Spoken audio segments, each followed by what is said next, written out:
Arkadaşlar merhaba. Bugün de sizlerle yine çok ilginç bir konuya parmak basacağız. Bugün anlatacağım hikaye aslında hikaye de değil, benim başımdan geçen gerçek bir olay.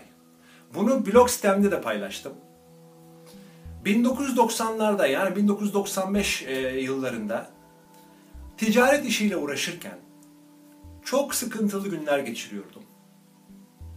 Bu hikayeyi anlatmamın sebebi size o zamanki bilinç düzeyimizle aldığım mesajı tam algılayamamış olmamdandır.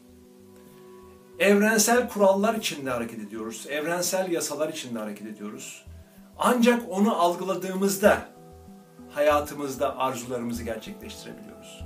Şimdi anlatacağım bu başımdan geçen olayda da en sonunda ana hatlarıyla size neden o gün böyle bir olay yaşadım ve neden belli bir zaman hala sıkıntı çektiğimi anlatacağım. 1995 yıllarında iş yerinde beklerken o günün ekonomik şartlarından aşırı yaşamış olduğumuz ekonomik buhrandan dolayı sıkıntılıydım. Bir anda ofiste oturduğum yerde aşağı yukarı 100 metre cepheli görülebilen, yani bir bakışta tüm cepheyi görülebilen bir yer. Oturduğum yerde bir anda sanki buharlaşmış gibi bir kişi, bir genç belirdi önümde. Kendi dalgınlığıma verdim. Ne kadar dalgınmışım, bak içeri gireni bile görmedim dedim kendi kendime. Bu genç sırtında sırt çantası, backpack'le bana elinde bir avuç parayı uzattı. Abi dedi, biraz önce buradan çıkan arabadan bu paralar düştü dedi. Ben sana vereyim. Bunu 5'e kadar tut. Ondan sonra çocuklara dağıtır mısın dedi. Ben de otomotiv sektöründe bir iş yapıyordum. Dışarıda bekleyen 5 kadar çocuk da saat işte akşamüstü oldu mu eve gitmek için orada oyalanıyorlardı. Önce bir şaşırdım. Genç, üniversite talebesi bir çocuk yerden bir tomar para buluyor ve bana getiriyor. Kendisine gerçekten hayranlıkla baktım. Biraz da korkmadım değil, bir ürperdim. Parayı aldım.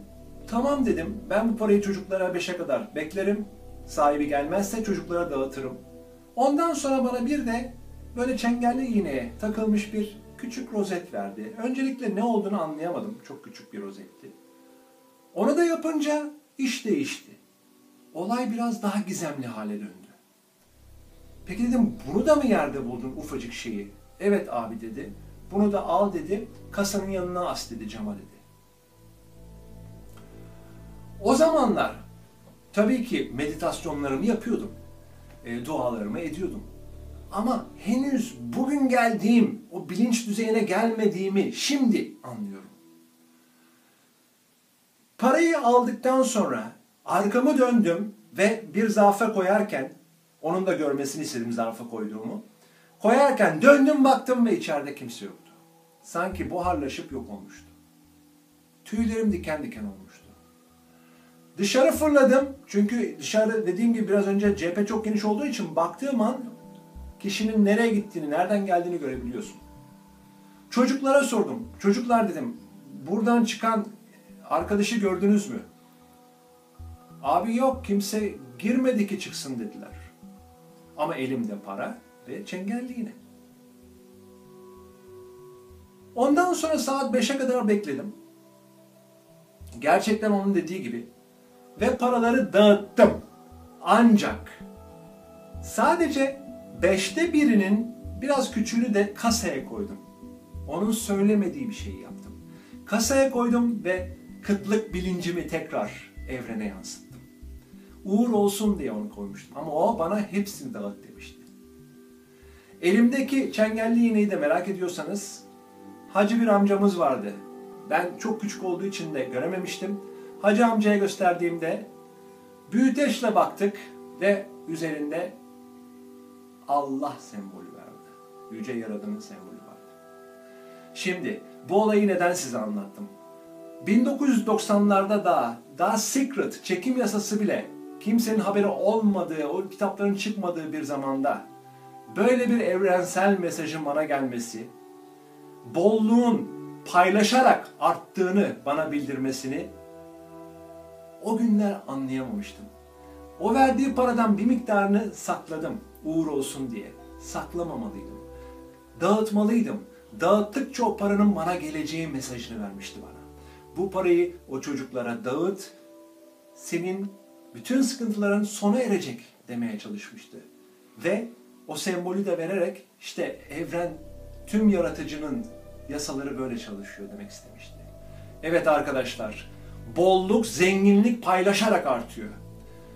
Karşı tarafın zenginliğini, bolluğunu düşündüğünüz zaman o yansıyarak kat be kat sizde dönüyor.